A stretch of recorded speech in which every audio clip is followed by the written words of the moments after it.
A Bíblia em um ano.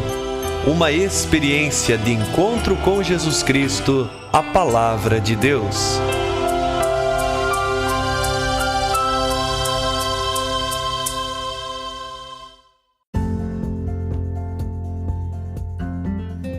Olá, eu sou André, seminarista na Diocese de Ponta Grossa, no Paraná. Você está ouvindo o podcast A Bíblia em um ano. Usando um plano de leitura cronológico, vamos ler a Bíblia inteira em 365 dias, descobrindo como a história da salvação se desdobra e se atualiza em nossas próprias vidas e na vida da Igreja. Estamos usando a Bíblia Católica com a tradução oficial da Conferência Nacional dos Bispos do Brasil. Você pode acessar o plano de leitura completo por meio de um link que você encontra na página do Instagram, abiblia.em1ano, ou no facebook.com/seminariopg. Inscreva-se nesse podcast por meio da plataforma que preferir para receber as notificações diárias dos nossos episódios.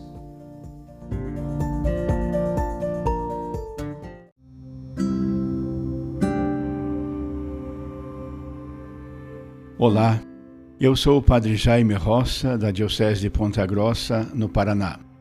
Antes de iniciarmos a leitura e a escuta dos textos bíblicos propostos para hoje, peçamos que pela ação de Deus, a sua palavra frutifique em nossas vidas. Em nome do Pai, do Filho e do Espírito Santo. Amém. Senhor, envia teu Espírito Santo para que eu compreenda e acolha a tua palavra, que eu possa conhecer-te, amar-te, servir-te e louvar-te, a fim de que pelo testemunho da tua palavra todos te adorem. Faze, ó Deus, que pela leitura da tua palavra os pecadores se convertam, os justos perseverem na graça e todos consigamos a vida eterna. Por Cristo nosso Senhor. Amém.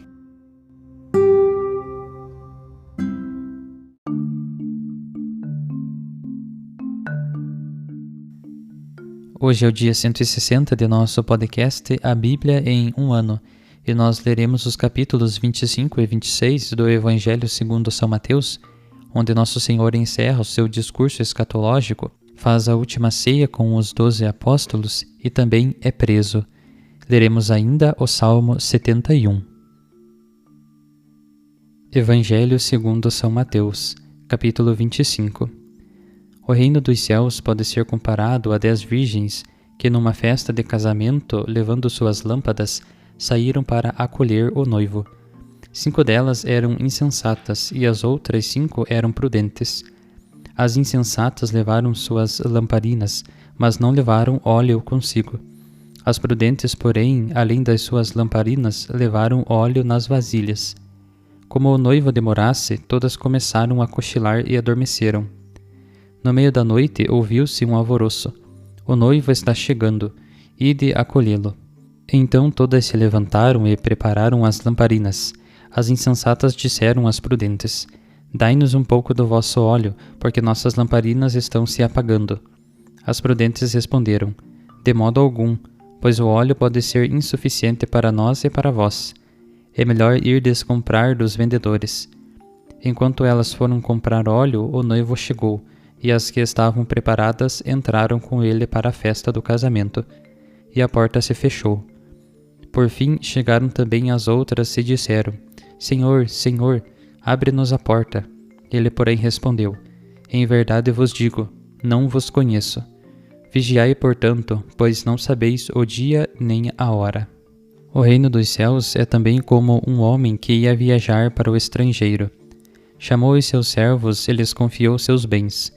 A um deu 5 talentos, a outro 2, ao terceiro 1, a cada qual de acordo com sua capacidade. Em seguida viajou. O servo que recebera 5 talentos saiu logo, trabalhou com eles e lucrou outros 5. Do mesmo modo, o que recebera 2, lucrou outros 2.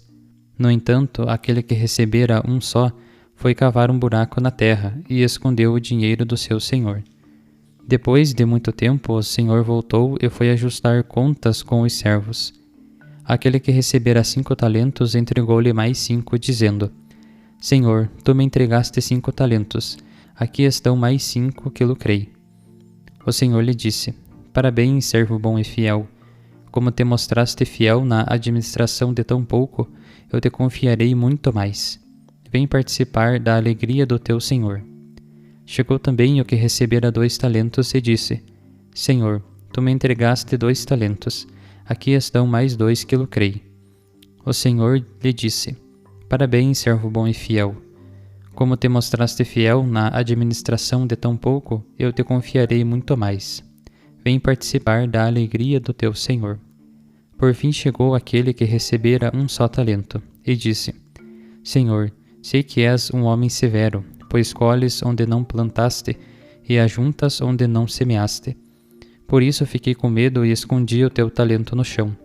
Aqui tens o que te pertence. O Senhor lhe respondeu: Servo mau e preguiçoso, sabias que eu colho onde não plantei, e que ajunto onde não semeei. Então devias ter depositado meu dinheiro com os banqueiros, para que ao voltar eu recebesse com juros o que me pertence. Em seguida o Senhor ordenou: Tirai dele o talento e dai àquele que tem 10. Com efeito, a todo aquele que tem será dado mais, e terá em abundância. Mas daquele que não tem, até o que tem lhe será tirado. E quanto a este servo inútil, lançai-o fora nas trevas. Ali haverá choro e ranger de dentes. Quando o Filho do Homem vier em sua glória, acompanhado de todos os anjos, ele se assentará em seu trono glorioso. Todas as nações da terra serão reunidas diante dele, e ele separará uns dos outros, assim como o pastor separa as ovelhas dos cabritos, e colocará as ovelhas à sua direita, e os cabritos à sua esquerda. Então o rei dirá aos que estiverem à sua direita: Vinde, benditos de meu Pai, recebei em herança o reino que meu Pai vos preparou desde a criação do mundo. Pois eu estava com fome e me destes de comer, estava com sede e me destes de beber. Eu era forasteiro e me recebestes em casa, estava nu e me vestistes, doente e cuidastes de mim, na prisão e viestes até mim. Então os justos lhe perguntarão: Senhor, quando foi que te vimos com fome e te demos de comer? Com sede e te demos de beber? Quando foi que te vimos como forasteiro e te recebemos em casa, sem roupa e te vestimos? Quando foi que te vimos doente ou preso e fomos a ti? Então o rei lhes responderá: Em verdade vos digo, todas as vezes que fizestes isso a um destes mínimos que são meus irmãos, foi a mim que o fizestes. Depois o rei dirá aos que estiverem à sua esquerda: Afastai-vos de mim, malditos, ide para o fogo eterno, preparado para o diabo e para os seus anjos, pois eu estava com fome e não me destes de comer, com sede e não me destes de beber. Eu era forasteiro e não me recebestes em casa, nu e não me vestistes, doente e na prisão, e não me visitastes. E esses responderão: Senhor, quando foi que te vimos com fome ou com sede, forasteiro ou nu, doente ou preso e não te servimos? Então o rei lhes responderá: Em verdade vos digo, todas as vezes que não fizestes isso a um destes mínimos, foi a mim que o deixastes de fazer. E esses irão para o castigo eterno, enquanto os justos irão para a vida eterna. Capítulo 26. Depois que concluiu todos esses ensinamentos, Jesus disse aos discípulos: Sabeis que daqui a 2 dias será a Páscoa, e o Filho do Homem vai ser entregue para ser crucificado. Então os sumos sacerdotes e os anciãos do povo reuniram-se no palácio do sumo sacerdote Caifás, e deliberaram para, com astúcia, prender Jesus e matá-lo. Observaram, porém, não na festa, para que não haja tumulto entre o povo. Jesus estava em Betânia, na casa de Simão, o leproso. Uma mulher aproximou-se dele com um frasco de alabastro cheio de bálsamo caríssimo e derramou-o na cabeça de Jesus, que estava à mesa. Vendo isso, os discípulos se irritaram, dizendo: Para que esse desperdício? Este bálsamo poderia ter sido vendido por um bom preço para dar aos pobres. Jesus percebeu e disse-lhes: Por que incomodais esta mulher? Ela praticou uma boa ação para comigo. Os pobres sempre tendes convosco, mas a mim não tereis sempre. Quando ela derramou este bálsamo sobre meu corpo, fez isso em vista do meu sepultamento. Em verdade vos digo, onde for proclamado este Evangelho no mundo inteiro, será mencionado também em sua memória o que ela fez. Então um dos 12, chamado Judas Iscariotes, foi ter com os sumos sacerdotes e disse: Que me dareis se eu vos entregar Jesus? Combinaram com ele 30 moedas de prata, e daí em diante ele procurava uma oportunidade para entregá-lo. No primeiro dia dos pães sem fermento, os discípulos aproximaram-se de Jesus e perguntaram: Onde queres que te preparemos a ceia pascal? Jesus respondeu: Ide à cidade até tal homem e dizei-lhe: O mestre manda dizer: O meu tempo está próximo, vou celebrar a Páscoa em tua casa, junto com os meus discípulos. Os discípulos fizeram como Jesus mandara e prepararam a ceia pascal. Ao anoitecer, Jesus se pôs à mesa com os 12. Enquanto comiam, ele disse: Em verdade vos digo, um de vós me trairá. Eles ficaram muito tristes e, um por um, começaram a perguntar-lhe: Acaso sou eu, Senhor? Ele respondeu: Aquele que comigo põe a mão no prato, esse vai me trair. O Filho do Homem se vai, conforme está escrito a seu respeito. Ai, porém, daquele por quem o Filho do Homem é traído. Melhor seria que tal homem nunca tivesse nascido. Então Judas, o traidor, perguntou: Mestre, serei eu? Jesus lhe respondeu: Tu o dizes. Enquanto estavam comendo, Jesus tomou o pão e pronunciou a bênção, partiu-o e deu-o aos discípulos, dizendo: Tomai e comei, isto é o meu corpo. E tomando na mão o cálice, deu graças e passou-o a eles, dizendo: Bebei dele todos, pois este é o meu sangue da nova aliança, que é derramado em favor de muitos, para o perdão dos pecados. Eu vos digo, de hoje em diante não beberei deste fruto da videira, até o dia em que convosco eu o beber, novo no reino de meu Pai. Depois de cantar o hino, saíram para o Monte das Oliveiras. Então Jesus lhes disse: Esta noite todos vos escandalizareis por minha causa, pois está escrito: Ferirei o pastor e as ovelhas do rebanho serão dispersas. Depois, porém, de ressuscitar, eu irei à vossa frente para a Galiléia. Pedro lhe disse: Mesmo que todos se escandalizem por causa de ti, eu jamais me escandalizarei. Jesus lhe respondeu: Em verdade eu te digo, esta noite, antes que o galo cante, 3 vezes me negarás. Pedro retomou: Ainda que eu tenha de morrer contigo, nunca te negarei. E todos os discípulos disseram a mesma coisa. Jesus chegou com eles a um lugar chamado Getsêmani e disse aos discípulos: Sentai-vos, enquanto eu vou orar ali. Levou consigo Pedro e os 2 filhos de Zebedeu, e começou a ficar triste e angustiado. Então lhes disse: Minha alma está triste até a morte. Ficai aqui e vigiai comigo. E afastando-se um pouco, caiu com o rosto por terra e orou: Meu Pai, se possível, passe de mim este cálice. Contudo, não seja como eu quero, mas como tu queres. Quando voltou para junto dos discípulos, encontrou-os dormindo. Disse então a Pedro: Não fostes capazes de vigiar nem 1 hora comigo? Vigiai e orai, para não cairdes em tentação. O espírito, na verdade, está pronto, mas a carne é fraca. Jesus afastou-se pela 2ª vez e orou: Meu Pai, se este cálice não pode passar sem que eu o beba, seja feita a tua vontade. Voltou novamente e encontrou os discípulos dormindo, pois os seus olhos estavam pesados. Deixando-os, afastou-se e orou pela 3ª vez, repetindo as mesmas palavras.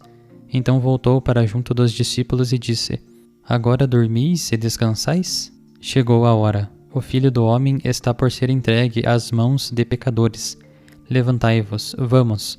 O que vai me trair está chegando. Jesus ainda falava quando chegou Judas, um dos 12, acompanhado de uma grande multidão com espadas e bastões, vinda da parte dos sumos sacerdotes e dos anciãos do povo. O traidor tinha combinado com eles um sinal: aquele que o beijar é ele. Prendei-o. Judas logo se aproximou de Jesus, dizendo: Salve, Rabi! E beijou-o. Jesus lhe disse: Amigo, para que vieste? Então eles avançaram, agarraram Jesus e o prenderam. Nisso, um dos que estavam com Jesus puxou a espada e feriu o servo do sumo sacerdote, cortando-lhe a orelha. Jesus, porém, lhe disse: Guarda a espada. Todos os que usam da espada, pela espada perecerão. Ou pensas que eu não poderia recorrer ao meu Pai, que me mandaria já agora mais de 12 legiões de anjos? Como, portanto, se cumpririam as Escrituras que dizem que isso deve acontecer? Naquela hora, Jesus disse à multidão: Viestes com espadas e bastões para me prender, como se eu fosse um ladrão. Todos os dias eu me sentava no templo para ensinar, e não me prendestes. Tudo isso, porém, aconteceu para se cumprir o que está escrito nos profetas. Então todos os discípulos o abandonaram e fugiram. Os que prenderam Jesus levaram-no à casa do sumo sacerdote Caifás, onde estavam reunidos os escribas e os anciãos. Pedro seguia Jesus de longe até o pátio do sumo sacerdote. Entrou e sentou-se com os guardas para ver o final. Os sumos sacerdotes e o sinédrio inteiro procuravam um falso testemunho contra Jesus, a fim de condená-lo à morte, mas nada encontraram, embora se apresentassem muitas falsas testemunhas. Por fim vieram 2 testemunhas que afirmavam: Este homem declarou: Posso destruir o santuário de Deus e em 3 dias edificá-lo. O sumo sacerdote levantou-se e perguntou a Jesus: Nada tens a responder ao que estes testemunham contra ti? Jesus, porém, continuava calado. E o sumo sacerdote disse-lhe: Eu te conjuro pelo Deus vivo, que nos digas se tu és o Cristo, o Filho de Deus. Jesus respondeu: Tu o disseste. Além disso, eu vos digo: a partir de agora vereis o Filho do Homem descendo à direita do Poderoso e vindo sobre as nuvens do céu. Então o sumo sacerdote rasgou suas vestes e disse: Blasfemou. Que necessidade temos ainda de testemunhas? Ouvistes agora a blasfêmia. Que vos parece? Responderam: É réu de morte. Então cuspiram no rosto de Jesus e bateram nele. Outros o golpearam, dizendo: Profetiza para nós, Cristo. Quem é que te bateu? Pedro estava sentado fora, no pátio. Uma criada aproximou-se dele e disse: Tu também estavas com Jesus, o Galileu. Ele, porém, negou diante de todos: Não sei de que estás falando. E saiu para a entrada do pátio. Então outra criada viu Pedro e disse aos que estavam ali: Este estava com Jesus, o Nazareno. Pedro negou outra vez, jurando: Nem conheço esse homem. Pouco depois, os que estavam ali aproximaram-se de Pedro e disseram: É claro que tu também és um deles, pois o teu sotaque te denuncia. Pedro começou a praguejar e a jurar: Não conheço esse homem. E nesse instante um galo cantou. Pedro se lembrou do que Jesus lhe tinha dito: Antes de o galo cantar, 3 vezes me negarás. E saindo dali, chorou amargamente. Salmo 71. Em ti, Senhor, espero, não serei confundido para sempre. Na tua justiça, liberta-me e defende-me. Inclina para mim o teu ouvido e salva-me. Sê para mim uma rocha de defesa e uma casa fortificada para que me salves, pois tu és o meu rochedo e meu refúgio. Ó meu Deus, livra-me da mão do pecador e da mão do ímpio, do violento e do perverso. Pois tu és minha esperança, ó Senhor, minha confiança, ó Senhor, desde a minha juventude. Em ti me tenho apoiado desde o seio materno. Desde o ventre de minha mãe és o meu protetor. Em ti está sempre o meu louvor. Para muitos tornei-me como se fosse um prodígio, mas tu és meu poderoso protetor. Que a minha boca se encha do teu louvor, da tua grandeza o dia todo. Não me rejeites no tempo da velhice.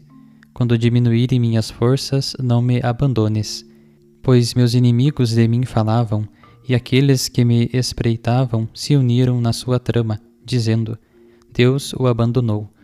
Persegui-o e alcançai-o, pois não há quem o liberte. Ó Deus, não fiques longe de mim. Meu Deus, vem depressa em meu socorro. Sejam confundidos e desfaleçam os adversários na minha vida. Sejam cobertos de confusão e vergonha os que me desejam males. Eu, porém, esperarei sempre e aumentarei cada vez mais o teu louvor. Minha boca anunciará a tua justiça, cada dia a tua salvação, tão grandes que não sei enumerar. Irei cantar grandes feitos do meu Senhor. Senhor, quero lembrar-me só da tua justiça. Tu me instruíste, ó Deus, desde a minha juventude, e até agora anuncio tuas maravilhas. Mesmo na velhice, no declinar da vida, ó Deus, não me abandones, até que eu anuncie a força do teu braço a toda geração que vier. Teu poder e tua justiça, ó Deus, chegam às alturas, tu que fizeste grandes coisas. Ó Deus, quem é semelhante a ti? Com grandes tribulações, numerosas e pesadas me fizeste ver, mas de novo me deste a vida, e dos abismos da terra de novo me tiraste. Pois eu também te louvarei ao som do saltério pela tua fidelidade, ó meu Deus. Eu te salmodiarei com a cítara, ó Santo de Israel. Exultarão meus lábios quando eu cantar para ti, e exultará a minha alma, que resgataste. Também minha língua o dia todo meditará a tua justiça, quando estiverem confusos e amedrontados os que procuram a minha ruína.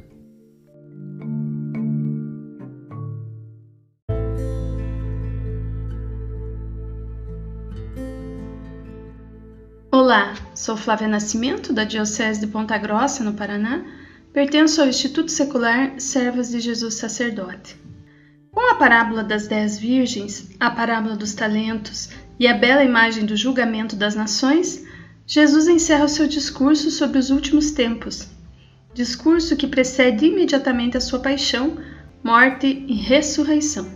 Vamos olhar com atenção para esses ensinamentos finais do Senhor antes de entrar em seu mistério pascal. Com a parábola das 10 virgens, Jesus quer nos dizer que devemos estar preparados para o encontro com Ele. Não somente para o encontro final, mas também para os pequenos e grandes encontros de todos os dias, explicou o Papa Francisco. O Santo Padre, ao comentar sobre a parábola dos talentos, enfatizou que, assim como os talentos, todos nós, como seres humanos, recebemos de Deus um patrimônio, uma riqueza humana, seja ela qual for. Como discípulos de Cristo, também recebemos a fé, o Evangelho, o Espírito Santo, os sacramentos e muitas outras coisas. Esses dons devem ser usados para praticar o bem, para fazer o bem nessa vida, como serviço a Deus e aos irmãos. É importante não se fechar em si mesmo, enterrando o próprio talento, as próprias riquezas espirituais, intelectuais, materiais, tudo aquilo que o Senhor nos deu, mas abrir-se, ser solidários, ser atentos ao outro. Essas reflexões do Papa nos levam a alguns questionamentos importantes. Você já parou para pensar nos talentos que Deus te deu? Como você pode colocá-los a serviço dos outros? As respostas a essas duas perguntas têm uma estreita relação com a imagem do julgamento, que aparece na sequência do Evangelho de Mateus.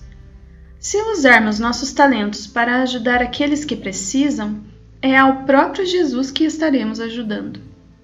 Caso enterremos os talentos e deixemos de ajudar os irmãos, também é a Jesus que estamos deixando de ajudar, pois ele se identifica justamente com os mais necessitados.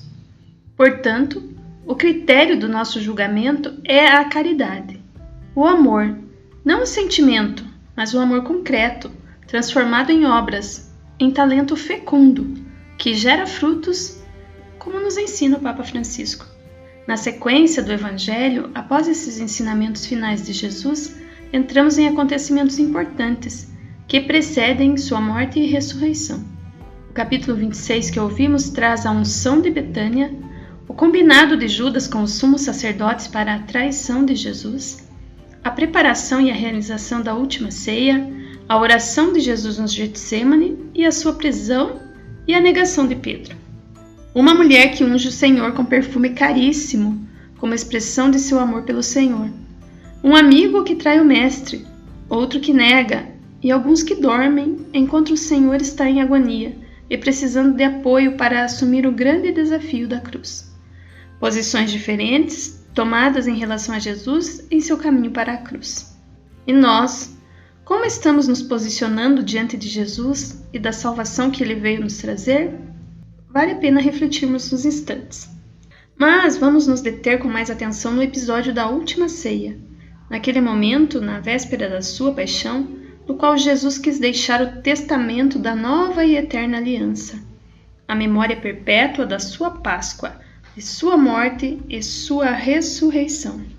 Jesus sabia o que iria acontecer com ele na sequência, ali em Jerusalém, e depois com seus discípulos, e futuramente conosco, membros de sua igreja.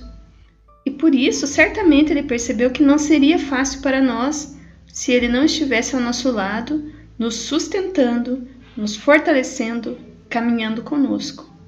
Então ele se fez pão da vida e permanece conosco todos os dias na Eucaristia. O sacramento da Eucaristia é o sacramento do amor e da doação até as últimas consequências.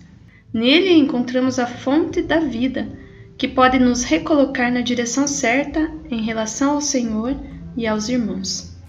O próprio Jesus se repartiu e se reparte por nós, e pede que nós façamos dom de nós mesmos, que nos repartamos pelos outros, que a Eucaristia nos traga a força do amor do Senhor ressuscitado, para que também nós possamos repartir a própria vida para dar de comer a tantos irmãos que precisam de nós.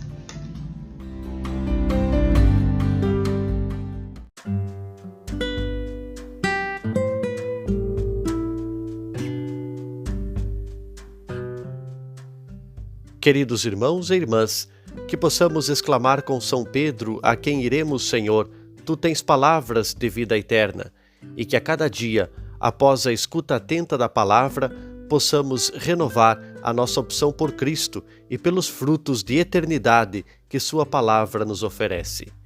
Quem vos fala é o Padre Hélio Guimarães, da Diocese de Ponta Grossa, no Paraná. Oremos. Ó Deus, que unis os corações dos vossos fiéis num só desejo, dai ao vosso povo amar o que ordenais e esperar o que prometeis, para que na instabilidade deste mundo fixemos os nossos corações onde se encontram as verdadeiras alegrias. E abençoe-vos o Deus Todo-Poderoso, Pai, Filho e Espírito Santo. Amém.